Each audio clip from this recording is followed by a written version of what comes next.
mentioned about the silver lining in the real estate cloud, as it were, in Chennai. So the reasons.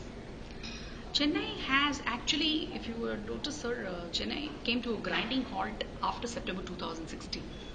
Nothing moved in the city. After 2016, approvals came to a standstill, launches did not happen, nothing moved. I think we had the demonetization issue, we had our Honorable Chief Minister's demise, and we had the Varda. I think everything put together pulled the plugs of the Chennai residential market. And even January and February was not very kind. I think only during March and April we saw momentum come into the market, especially residential real estate. We saw good sentiments. Residential buy is largely based on buyer sentiments. So March and April was very good for the residential real estate in Chennai, and mostly the spillover, people who have been waiting, who have been postponing their decisions from September, have actually graduated and made the decision to buy. I think that's reflecting on the numbers. And you see already the impact of some RERA,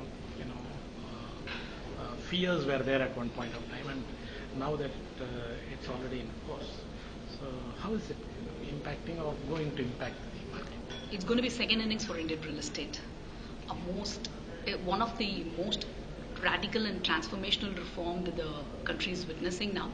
Of course, to answer your question, glitches are going to be there because once we implement, the process has to be set, the instrument has to be set. I think we are expecting 2 quarters to be a little dull, and as developers also will have to get their game, and there could be a restriction in terms of launches, but it's only a question of time. Within the next 3-6 months, we're expecting the industry to bounce back and come back in a more organized and regulated manner. You spoke about the positives about the Chennai real estate. How is the pricing? Is it doing good on pricing compared to other metros? If you look at Chennai real estate, we have not witnessed increase in capital prices for the last 3.5 years.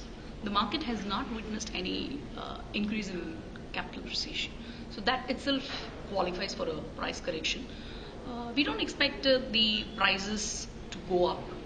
There could be a marginal increase because of all these reforms, probably 2 to 3% increase may be there, but pretty much we're expecting the market to remain stable. In spite of the 33% drop in the guideline values? 33% drop in guideline values may not impact the primary markets. Primary markets comprise the larger chunk of residential sales, so we don't see much impact on the primary markets. Fresh buyers? Yes. And are you finding big players already making plans for big developments? Absolutely. A lot of Bangalore players have already ventured into Chennai. We are seeing, we are actually will be witnessing 3 large commercial projects on OMR by Bangalore developers, and foreign institutional private equity investors are testing waters. So India is a great market as we speak. With all these reforms, India is going to be a great market for FDIs to set up shop. I think a lot of activities are happening. As I will have to reiterate again, I think we may have to wait for 2 more quarters for the dust to settle in. From 2018, we will see much more reformed activity in Indian real estate. I was not very happy with the revision of the registration charges. The guideline value on one side now reduced, on the other side registration charges imposed, stamp duties. So your take on that? I agree, because we are the one of the city which is at 11% stamp duty now, highest amongst the Indian states. While on one side there's a lot of push on housing for all and low bank rate cuts, all these are happening. The 11%, 4% increase has not gone very well with the industry. But I think that's on the one side of it. The other aspect of it, if you have to look at today, most of the developers are targeting affordable and mid-segment. Delivery timelines have been met. So there are a lot of pluses also. So it's a combination. I think buyers will make an informed decision based on their and it may sound like a cliche, but Chennai is a very very end user driven market. So 85% of the demand comes from inherent users. So it's a choice, an informed choice that the buyers would make. I wanted to ask you, Kanchana, about the impact that the real estate sector has faced from two things. One, from the major infrastructure developments happening in the city, and two, the dynamics of the other industries, the manufacturing, the IT, industries which have also been facing the brunt of reduced demand or automation and the job losses. See, if you look at, I will answer it in two phases. If you look at the infrastructure development that's been happening in the city, I think metro is going to be a big game changer. Now, the Metro 3, which is going to connect up to North Chennai, to the B4U, is going to be a big game changer for North Chennai real estate. North Chennai currently is sitting on about 7.5 quarters of unsold inventory. Compared to other micro markets, North is sitting on a heavier unsold inventory. With this kind of metro, when the connectivity improves, and we have also seen recent launches in North Chennai, there are a couple of large launches that has happened. So I think metro will be a big game changer and bring back North Chennai into the radar. That's on infrastructure. On GST, manufacturing, Chennai is known for its manufacturing and automobile share of business. It's not a city which only thrives on ITES demand. There is a balanced mix, ITES, BFSIs, manufacturing, automobile. So in fact, we are called the auto hub of the country. So GST's biggest beneficiary would be the manufacturing sector. With the single taxation reform, there are no boundaries now.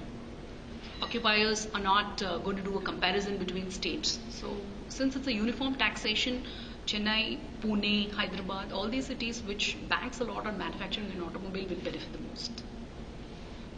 You mentioned about North Chennai and how infrastructure development is going to make a big difference to North Chennai. But is North Chennai a market that the typical real estate investor is looking at within the city and also Chennai, from outside? See, Chennai has different pockets. If you look at South Chennai, South Chennai is basically driven by ITES demand that crops out of OMR and GST. That's a different segment of demand. We are landlocked by the sea on the east. West is a combination of ITES, manufacturing and automobile because of the Shriperumbudur or Oradam cluster. South and Southwest. North Chennai has a completely different target audience. Traders, people working close to the port. So that has a separate set of audience which looks at North Chennai. And if I have to mention, for example, case in point, take Perambur. It's already an established micro market. Infrastructure already in place. Physical infrastructure in place, social infrastructure in place, civic amenities in place. All that required was push in terms of infrastructure, which we are witnessing now. So I don't see why people should not move to Perambur when prices are half of what it is in locations like Chekpet and Gilpok. The impact of GST on the real estate buyer, what is it that they should be happy about or unhappy about? You mentioned about the impact of GST on manufacturing, on real estate per se. See, to answer this question, first it has to be implemented. Once we implement, we will understand. So it will have an impact. It will have a short-term impact, I'm not denying. But you will have to look at a long-term perspective. So 12%, earlier it used to be 5.5% service tax. Now it's increased to 12%. But other benefits, for example, with RERA kicking in, they're going to get timely delivery. Prices are not going up. At least, even if they go up, it's only going to be a very, very marginal uptick in terms of prices. They're going to meet their timelines. Delivery timelines are going to be met. So all these are going to actually motivate buyers to come into the market. And as we speak, in the last 3 years, Chennai is not a very speculator-driven market. Investors have actually gone out of the market. So it's a very very end user driven market. That's why I'm reiterating, buyers will make a very informed choice. What they see is what they're going to get today. So that will make a lot of difference, and it will bring in a lot of regulation into the industry.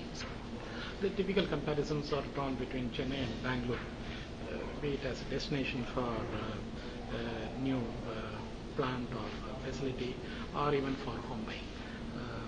So, how are things changing between Chennai and Bangalore? Bangalore has gone way ahead. Bangalore is a city which clocks 10 to 11 million square feet. So you can actually look at the kind of jobs that a city like Bangalore creates. So that's a different market altogether. It's completely driven by IT, ITES, and the kind of job creation has also been humongous. No longer a good comparison for Chennai. I wouldn't compare as we speak, at least for commercial office space, I wouldn't compare Bangalore.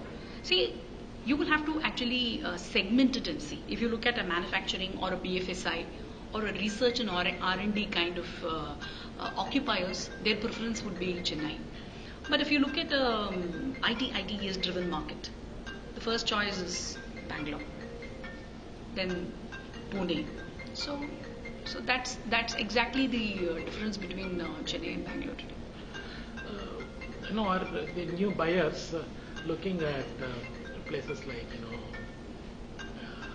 Sri Perumbudur for buying a flat, and there are fears, it will take ages for it to really develop, and nobody really can see through the future so well. But how are you able to assess the pace at which things are happening in these places, and the way maybe it would be maybe 5 years later? See, in the last 2 years, this report only covers office real estate. But if I have to slightly touch upon industrial and manufacturing traction in Chennai, it has been really robust in the last 2 years. We're seeing a lot of new occupiers set up shop, be it Sri Perumbudur or Oragadam or GST. Those corridors actually attract manufacturing and automobile occupiers. So we're seeing this trend already set in. Even the first half of the year has been very good. There is a lot of inquiries. There are a lot of foreign companies who are testing waters to see if they can set up shop. All that we require is a very, very progressive government, easier mechanism to come and set shop in Chennai, and an investment-friendly climate. If these are taken care of, I think Chennai will be a biggest destination for manufacturing and automobile. Because for people who are trying to come in, many of the earlier shops may not be available in a GST regime. Though we are not really said it aloud so clearly, but it looks like the shops which were handed out may not happen going forward. Do you still see Chennai being attractive as a destination for the investors? See, the biggest attraction for any real estate investment is the availability of real estate, cost of real estate, availability of manpower. I think Chennai ranks reasonably well in all these parameters. So the important parameter is taken care of. And with the GST, I'm reasonably sure manufacturing is going to be the biggest beneficiary. There is no comparative between different states. It's all single taxation. And we are also seeing the industry move from standalone warehouses to standalone buildings to logistic parks. So everything is becoming quite organized, and we are actually moving towards. It's actually moved from brick and mortar to a integrated township. So I don't see why an investor would not look at Chennai given the advantages. And you talked about the cost advantages for manufacturing. Some of it would also apply to the real estate developers because of the tax credit they should be able to take. The input tax credit, yes, obviously when we speak GST, the input tax credit will automatically come. If you ask me in terms of numbers, I may not have an answer now, but yes. Good, one final question, Kanchana. What are still the unaddressed issues, the questions that maybe you anticipated? I'm sorry, I didn't get the questions that in a typical presentation as today's, the questions that you are prepared for but they are not asked.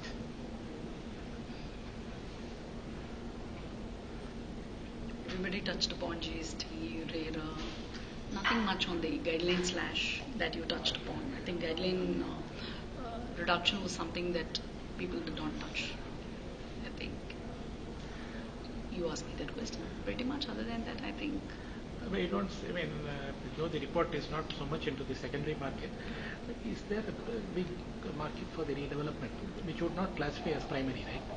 Secondary market is also a big market. It is definitely not as big as primary, but secondary market is also quite a big market. Redevelopment comes in that? Redevelopment also comes. In the secondary? Yes. So that is not tracked as much as primary can be tracked because it's not a very organized segment. So you really can't go and track each and every transaction, but it's considerably a big market. Thanks.